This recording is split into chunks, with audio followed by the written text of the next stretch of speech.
تو انبیاء علیہم کی روحوں سے یہ عہد لینے کے بعد اب اللہ جل شانہ امتوں کی روحوں کی طرف متوجہ ہوئے، پھر پوچھا الست بربکم، کیا میں تمہارا رب نہیں؟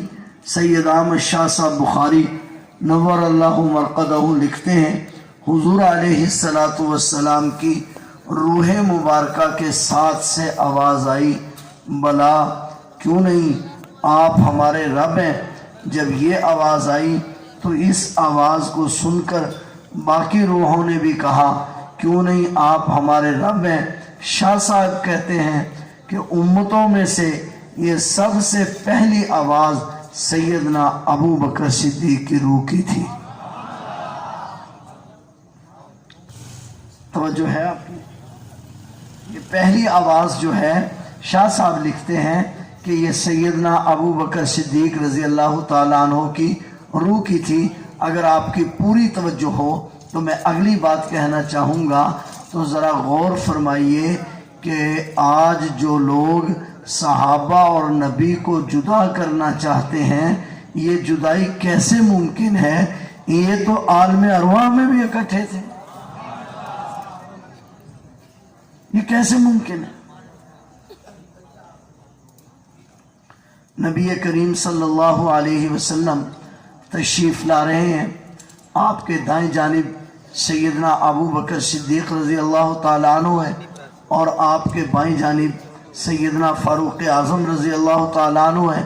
مسجد میں داخل ہو رہے ہیں، عبداللہ بن مسعود رضی اللہ تعالیٰ عنہ راوی ہیں۔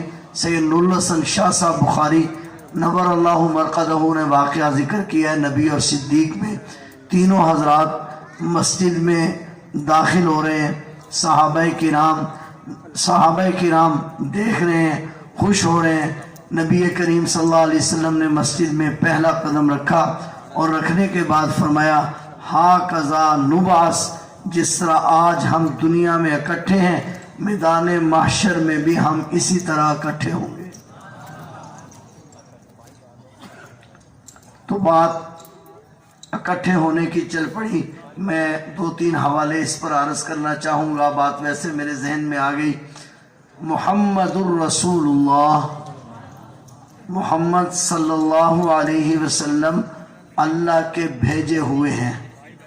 محمد رسول اللہ کا معنی محمد صلی اللہ علیہ وسلم اللہ کے، معلوم ہوا بھیجنے والا اور ہے اور آنے والا اور ہے۔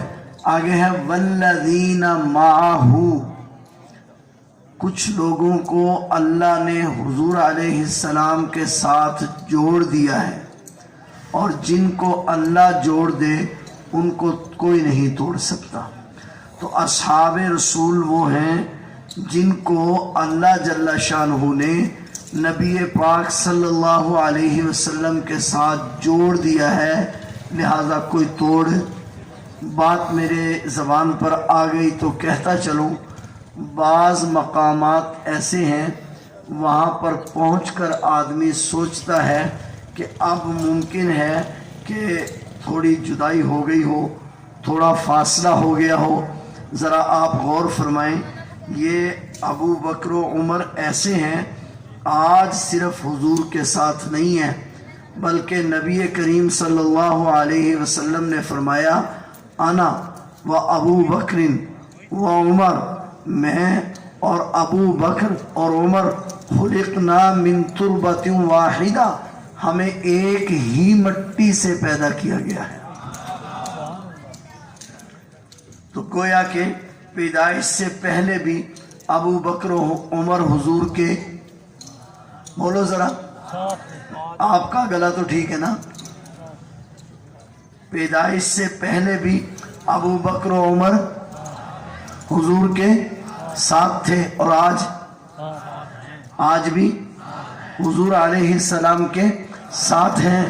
اور آپ علیہ السلام نے فرمایا ہم اسی طرح اکٹھے اٹھیں گے، یعنی میدان محشر میں بھی حضور کے ساتھ ہوں گے، حتیٰ کہ حضور علیہ السلام نے فرمایا حوض کوثر پر میں جام بھر بھر کے دوں گا، ابو بکر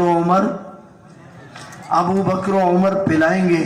گویا کہ جو آج ابو بکر و عمر سے نفرت کرتے ہیں फिर कोई तवक्को न रखे कल जामे कौसर की, वहाँ भी अबू बकर और उमर पहले होंगे। तो मैं बात इधर चल पड़ी कि अबू बकर और उमर आज से इकट्ठे नहीं, ये अज़ल से इकट्ठे हैं। ज़रा तवज्जो मैं चाहूँगा आपकी। तो आज भी रोज़ा अक़दस के अंदर, कल हौज़े कौसर पर भी। हाँ, अलबत्ता नबी करीम सल्लल्लाहु अलैहि वसल्लम मेराज की रात जब आप तशरीफ़ ले गए, अब अक़ल कहती है कि अब ये ज़मीन पर रह गए और हुज़ूर अलैहिस्सलातु वस्सलाम आसमानों को भी क्रॉस करके ऊपर चले गए। बहुत तवज्जो फरमाइएगा। लेकिन मैं सोचता हूँ मेरे अकाबिर उलमा तशरीफ़ रखते हैं, फाजिल उलमा तशरीफ़ रखते हैं, बड़ी एक तालिब इल्माना बात है। नबी करीम सल्लल्लाहु अलैहि वसल्लम जब जन्नत में पहुँचे तो मशहूर वाक़या आपने बारहा सुना होगा, जन्नत में किसी के चलने की आहट आ रही थी, जूतों की आवाज़ सुनाई दे रही थी। पूछा ये क्या मसला है? बतलाया गया एक ग़ुलाम है, एक आशिक है जो मक्का की गलियों में चल रहा है और आवाज़ कहाँ सुनाई दे रही है? जी आहिस्ता बोल रहे, आवाज़ कहाँ सुनाई दे रही है? मैं तालिबे इल्माना बात अर्ज़ करना चाहता हूँ, आखिर इन जूतों की आवाज़ को वहाँ जन्नत में क्यों सुनाया जा रहा है? दुनिया को बतलाया जा रहा है कि जुदाई नहीं है तो जो दुनिया को बतलाया जा रहा है कि जुदाई। थोड़ा और आगे चलिए, हुजूर जन्नत से भी ऊपर चले गए, सिदरतुल मुंतहा। मैंने शायद वहाँ अर्ज़ किया था, इसको मुंतहा क्यों कहते हैं? इसलिए कि मखलूक की यहाँ इंतहा हो जाती है, बस इसके ऊपर कोई मखलूक नहीं है। हुजूर अलैहिस्सलातु वस्सलाम फरमाते हैं जब हम सिदरतुल मुंतहा पे पहुँचे तो जिब्राइल ने कहा आका बस मैं अब आगे नहीं जा सकता, मैं यहीं तक आ सकता था, अब आगे मेरी मजाल नहीं है। थोड़ी तवज्जो फरमाइए। हुजूर अलैहिस्सलातु वस्सलाम फरमाते हैं फिर सीढ़ी लाई गई, मेराज इसको इसीलिए कहते हैं ना, फिर सीढ़ी उरूज, फिर सीढ़ी लाई गई। हुजूर अलैहिस्सलातु वस्सलाम फरमाते हैं मैं उस सीढ़ी पर सवार हो गया। अल्लामा सयूती ने वाक़या नकल किया है, कहते हैं मैं उस सीढ़ी पर सवार हो गया। अब उस सीढ़ी ने ऊपर उठना शुरू किया। अब फरमाते हैं जब उस सीढ़ी ने ऊपर उठना शुरू किया तो मैंने देखा कि सिदरतुल मुंतहा नज़र आ रहा था, मगर ऊपर जो मैंने देखा तो कोई चीज़ नज़र नहीं आ रही थी।